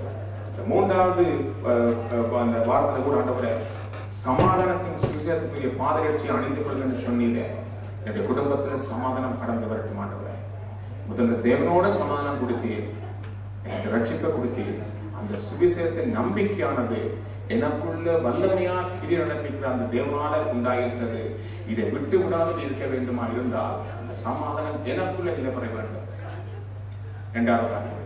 3வது காரியம், சமாதானம் எனக்குள்ள இருக்குமா இருந்தால் நான் மற்ற யாரோடைய மாண்டவரை சமாதானமாயிருப்பேன். அப்படி இருக்கும்போது தேவன் நமக்குள்ளே கிருபை செய்வார். நீங்க ஜெபிக்கிற ஜெபங்கள் கேட்கப்படும். இன்னும் வல்லமையாக செயல்படுவீங்க. மற்ற காரியங்களை பார்க்க மாட்டீங்க. மற்ற சின்ன சின்ன காரியங்களை நீங்க பார்க்கும் போதெல்லாம் நீங்க கீழே விழுந்து போகாதபடி எல்லாவற்றையும் விட்டு உங்களுடைய நோக்கத்தோட உடம்படியான தேவன் கிருபை கொடுப்பேன். நீங்க உங்களுடைய வாழ்க்கையில நாளைக்கு காலைல ஜெபம் நீங்க செக் பண்ணி பாருங்க. கடைசியாக நான் யாருக்கு சுவிசேஷம் சொன்னேன், நான் கடைசியா யாரை ஆலயத்துக்கு அழைத்து வந்தேன், இங்க போய் கேட்டு பாருங்க. அல்ல இந்த 3 காரியங்கள் வாழ்க்கையில் இருக்கிறதா? ஆண்டவரே, தேவனோட சமாதானத்தை பெற்றுக்கொண்டேனா? அவர் கொடுத்த சமாதானம் எனக்குள்ள பரிபூர்ணமா கிரியை செய்கிறதா? அல்லது நான் மற்றோட சமாதானமா இருக்கிறேனா? அது என்ன சொன்னாலும் ஓடுறாங்களா? இங்க போய் செக் பண்ணி பாருங்க. இந்த 3 காரியத்தில் முக்கியமான காரியமா இருப்பதனால் ஆண்டவரே, இந்த காரியத்தை நாங்கள் பார்க்கும் போது தேவன் கிருபை செய்வார். இந்த காரியத்தின் நிமித்தம் நாங்கள் ஜெபித்து வருகிறோம். ஆண்டவரே, விஷயம்ல எத்தனை தினங்களை கொண்டு வர சொல்லி கொண்டு வர வேண்டுமா இருந்தால் நாமே நாங்கள் திருத்திக் கொண்டு ஜெபங்களா எழுப்பும் போது தேவன் அசைவாடுவார்.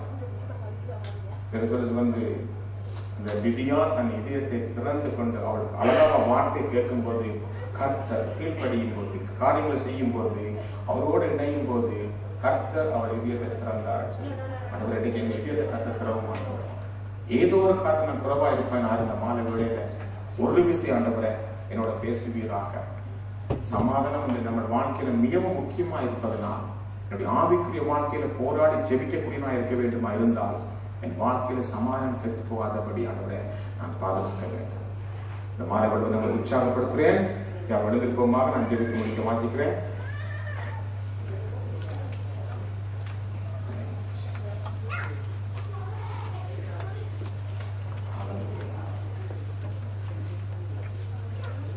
ஆண்டவரே, எங்களை ஒவ்வொரு போராளிகளாக நீ அழைத்திருக்கிறீர். ஆண்டவரே,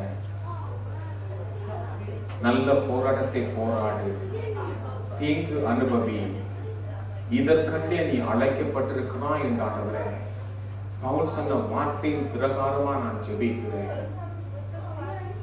நீர் பட்ட வேதனைகள், துன்பங்கள், நிந்தைகள், அவமானங்கள் எல்லாவற்றையும் ஆண்டவரே நீ சகித்தீர். எனக்கு பெரிய ஜெயத்தை கொடுத்தீர், இந்த ரட்சிப்பை கொடுத்தீர். ஆண்டவரே, என்னை அழைத்தீர், கரம் பிடித்தீர், இன்றைக்கு வரைக்கும் நடத்தி வருகிறப்பா. உம்முடைய ஓட்டத்தில் நான் தொடர்ந்து ஓடும்படியாக கிருபை பாராட்டுகிறவரே, இந்த மாலை விளையாண்டவரே எங்களை தாழ்த்தி உடைய சமூகத்தில் ஒப்புக் கொடுக்கிறோம்.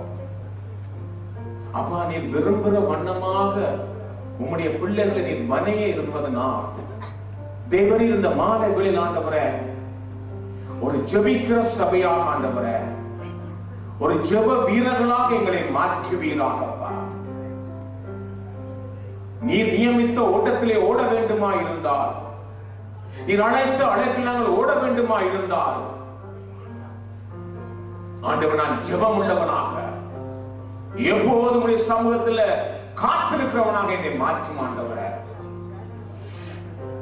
கர்த்தருக்கு காத்திருக்கிறவளே நீங்க புது பலன் அடைவீர்கள் என்று வேதம் கூறுகிறது. அந்த புதிய பலத்தை அடைய விடாதபடி சத்துருவின் தந்திரங்களோட எதிர்த்து நிற்கத்தக்கதாக ஆண்டவரே நான் மாற வேண்டும். அப்பா, நாம் காரியங்களை இனம் கண்டு கொள்ள வேண்டும். பாவத்தை தூண்டுகிறவன் சமூகத்தில் வராதபடி, பாவம் ஆண்டவரே என் வாழ்க்கையில அனுதினமும் ஆண்டவரே ஆளுகை கொள்ளாதபடி, அந்த பாவத்தை மன்னித்த இயேசுவே உடைய பரிசுத்த ரத்தம் என் வாழ்க்கையில எப்போதும் ஆண்டவரே கிரியை செய்யட்டும். அப்பா, நோய்கள், வியாதிகள், எந்த காரியம் என் வாழ்க்கையில வந்தாலும் பவுல் சொன்னது போல பிரகாரமாக ஆண்டவரே இவர்களை எந்த காரியம் இயேசுவின் அன்பை விட்டு பிரிக்க முடியும்? அந்த வாஞ்சியோட ஓடும்படியான கிருபை கொடுப்பீராக. மற்றவர்களை நோக்கி பார்த்து, மற்றவர்களை நான் ஒப்பிட்டு பார்த்து என்னுடைய ஆவிக்குரிய வாழ்க்கை குறைவாக இருக்கிறது, அவர்கள் இப்படி செய்கிறார்களே அப்படி செய்கிறார்கள் சொல்லி சொல்லாதபடி, என்னுடைய சமாதானம் கெட்டு போகாதபடி ஆண்டவரே நீர் கொடுத்த ரட்சிப்பை நான் தக்க வைக்கத்தக்கதாக, அது எப்போதும் பட்டி பிடித்தவனாக ஓடத்தக்கதான கிருபை விடும் ஆண்டவரே.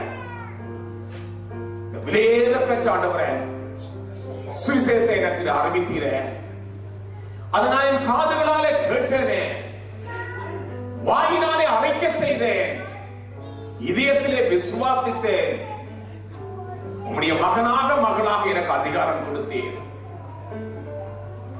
அந்த அதிகாரம் என் வாழ்க்கையில நிலை பெறட்டும். அப்பா, உம்மோட ஒப்புரவாகி பெற்ற சமாதானம், எனக்குள்ள வல்லமையாய் கிரியை செய்கிற சமாதானம், நான் மற்றவோட சமாதானம் வரக்கூடிய வல்லமை இந்த மாதங்களின் மத்தியிலே கடந்து வரட்டும். ஆண்டவரே, என் சிந்தையை கழுவுவீராக, என்னை செயல்படுத்துவீராக. நான் ஒரு ஜெபிக்கிற வீரனாக, ஒரு ஜெபிக்கிற மகளாக ஆண்டவரே உமக்கு முன்பாக நிற்கக்கூடியவனாக என்னை மாற்றும். ஆண்டவரே, இந்த பொல்லாத உலகத்தில் இருக்கிற நாங்கள் இயேசு சொன்னார், எனக்காக நீங்க அழாதீர்கள், உங்களுக்காகவும் உங்கள் பிள்ளைகளுக்காகவும் அழுங்கள் என்று சொன்னீர. ஆண்டவரே, நமக்காக நாங்கள் ஓடும்படியாக உங்களை அழைத்திருக்கிறேன். ஆண்டவரே, தொடர்ந்து ஓடும்படியான கிருபையை கொடுப்பீராக. சுவிசேஷம் என்ற சமாதானத்தில் பாதரட்சி அணிந்தவனாக காடு, மேடு, கல்கள், முட்கள் எங்கும் ஓடி திரிந்த ஆண்டவரே, நீ சுவிசேஷம் சொல்லக்கூடிய வல்லமை என் சிந்தையோட கலக்கட்டும். ஆண்டவரே, ஆமாண்டவரே, ஜெபம் எங்களுடைய வாழ்க்கையிலே ஆண்டவரே அனுதினம் அதங்கள் ஜீவியமாக மாறட்டும். அப்பா, ஜெப வாழ்க்கையை வாழும்படியாக எங்களை அழைப்பவரே இயேசுவே, நீர் எங்களுக்கு முன்மாதிரியாக நடந்து அதிகாலையிலே ஜெபம் பண்ணும்படி தனித்து இடத்துக்கு சென்று ஜெபம் பண்ணி எங்களை வழிநடத்தி வந்தவரே, அந்த ஜெபாவி ஜெப சிந்தை எங்கள் மத்தியிலே கடந்து வரட்டும் அப்பா. எங்களை ஒரு விஷயம் உடைய சமூகத்திலே தாழ்த்துகிறோம். நான் கடமைக்கு ஜெபம் பண்றவனாக இல்லாதபடி உலக நாளத்திலும் ஆண்டவரே உமக்கு ஏற்றபடி ஜெபம் பண்றவனாக என்னை மாற்றி அமைமானவரே. தகாத விதமான ஜெபம் பண்ணும் போது அவர்களுடைய சமூகத்திலே கேட்கப்படுவதில் என்று சொன்னீரே, அப்படி இல்லாதபடி ஆண்டவரே உம்முடைய சர்வாயுத வர்க்கத்தை அணிந்தவர்களாக எல்லாவற்றையும் செய்து முடித்து திராணி உள்ளவர்களாக நிற்கும்படியாக எங்களை மாற்றுவீராக. ஆண்டவரே, எங்கள் வாழ்க்கையில அன்னிதம் அப்பாத ஜெப சிந்தை கடந்து வரட்டும். சமாதானத்துக்கு குலைச்சலா இருக்கிற என்ன காரியமா இருந்தாலும் நசரேயனாக இயேசுவின் நாமத்தினாலே கடிந்து அப்புறப்படுத்துகிறோம். இன்றைக்கும் கிரியை நடப்பிக்கிறோம். வல்லமை எங்கள் மத்தியிலே கடந்து வரட்டும். அந்த கேட்ட சுவிசேஷத்தின் நம்பிக்கையை நாங்கள் விட்டு விடாதபடி ஆண்டவரே தொடர்ந்து ஓடும்படியான கிருபைகளை கொடுப்பீராக. ஒரு தேவ சமாதானம் எங்கள் இதயங்களையும் எங்கள் சிந்தைகளையும் கிறிஸ்து இயேசுவுக்குள் காத்துக் கொள்ளப்படட்டும் ஆண்டவரே. இந்த வேளையில் ஆண்டவரே, நாங்கள் யாராவது ஒருவருடைய சமாதான குறைவாக இருக்குமா இருந்தால் ஒரு விஷயங்களை மன்னியும் ஆண்டவரே. சமாதானம் பண்ணுகள் பாக்கியவான் என்று சொன்னீரே, அப்படியாக எங்களை உம்முடைய புத்திரர் புத்திரிகளாக மாற்றுவீராக. தேவ கிருபை கடந்து வரட்டும். தேவ வல்லமை எங்கள் மத்தியிலே கடந்து வரட்டும். ஒரு தேவ பிரசன்னங்களை வழிநடத்தட்டும் ஆண்டவரே. நாங்கள் ஓட வேண்டிய தூரம் இன்னும் வெகு தூரமா இருப்பதனால் தொடர்ந்து ஓடும்படியான பலத்தை கொடுப்பீராக. கட்சிக்கிற சிங்கம் போல எவனை விழுங்கலாம் என்று பயத்தெடுத்திருக்கிற விசுவாசின் தந்திரங்களுக்கு நாங்கள் கீழ்ப்படியாதபடி இயேசுவுடைய வார்த்தைகளுக்கு, உம்முடைய உபதேசங்களுக்கு ஆண்டவரே, உம்முடைய நியமனங்களுக்கு எங்களை ஒப்புக் கொடுக்கிறோம். தேவரீர் எங்களை வழிநடத்தி வருவீராக. வரக்கூடிய நாட்களில் இன்னும் மேன்மையான காரியங்களை எங்கள் மத்தியிலே குடும்பங்கள்ல சபைகள்ல ஊழியர்கள் செய்வீராக ஆண்டவரே. இதை செய்ய போறதுக்காக உமக்கு நன்றி என்று சொல்லுகிறேன். விசேஷமான 6 மாதங்களாக பாதுகாத்த கர்த்தர், சுகபல ஜீவனை கொடுத்தவர், குடும்பங்களில் நன்மைகள் கிருபைகளால் நிரப்பினவர், வேலை இடங்களில் கண்களை தயவ கொடுத்தவர், போக்கிலும் வரத்திலும் எல்லா தீங்களுக்கும் எங்களை விலக்கி காத்தவர், இன்றைக்கும் ஜீவிக்கிறீர். அந்த ஜீவனுள்ள தேவனுடைய வல்லமையினாலே கொடுத்த ஆசீர்வாதங்களுக்கு நன்றிகளை சொல்லுகிறோம். ஆண்டவரே, சரீரத்தில் குறைவோடு யாராவது இருப்பார்கள் என்றால் வல்லமை இப்பொழுது ஆண்டவர் மத்தியிலே கடந்து வரட்டும். உச்சம் தலையிலிருந்து உள்ளங்கால் வரைக்கும் ஆண்டவரே வல்லமை கடந்து செல்லட்டும். ஆண்டவரே, இயேசுவின் நாமத்தினால புதிய பலன் வரட்டும் அப்பா. தேவ பிரசன்னம் அவர்களை வழிநடத்தட்டும். சோர்வுகள், அசதிகள் ஆண்டவரே எல்லாவற்றையும் அப்புறப்படுத்துகிறோம். தேவ வல்லமை வழிநடத்தட்டும். ஐஸ்வர்யத்தில் குறைவாயிருப்பீர்கள் என்றால் உம்முடைய ஐஸ்வர்யம் எங்களை நிரப்பும் என்று சொன்னீரே. எல்லா குறைகளை நிறைவாக்குற கர்த்தராக இயேசுவே, உம்முடைய ஐஸ்வர்யம் ஒவ்வொரு குடும்பங்களே கடந்து வரட்டும். உங்களுக்கு சமாதானம் உண்டாவதாக சொன்ன சமாதானம் ஆண்டவரே ஒவ்வொரு குடும்பங்களையும் பரிபூர்ணமாக ஆண்டு கொள்ளட்டும். கிறிஸ்துவின் சிந்தை ஆண்டு கொள்ளட்டும் ஆண்டவரே. ஒரு குடும்பங்களை நான் ஆண்டவரை இயேசுவின் நாமத்தால் ஆசீர்வதிக்கிறேன். வரைபடப்பட்டவரோட கூட இருப்பீராக. நீ நியமித்த ஓட்டத்தில் ஓடும்படியான பலத்தையும் கிருபையையும் வல்லமையும் இன்றைக்கு நடப்பிக்கிற நீ மகா மேன்மைக்கு நன்றி செலுத்துகிறோம். எங்கள் ஒவ்வொருவரையும் சமூகத்தை தாழ்த்துகிறோம். இயேசு நீர் மட்டும் உயர்ந்திருப்பதனால் உம்மை நோக்கி நாங்கள் பார்க்கிறோம். துதியும் கனமும் மகிமையும் நமக்கு ஒருவருக்கே செலுத்துகிறோம். இப்ப இயேசு மூலம் நன்றி செலுத்தி ஜெபிக்கிறோம்.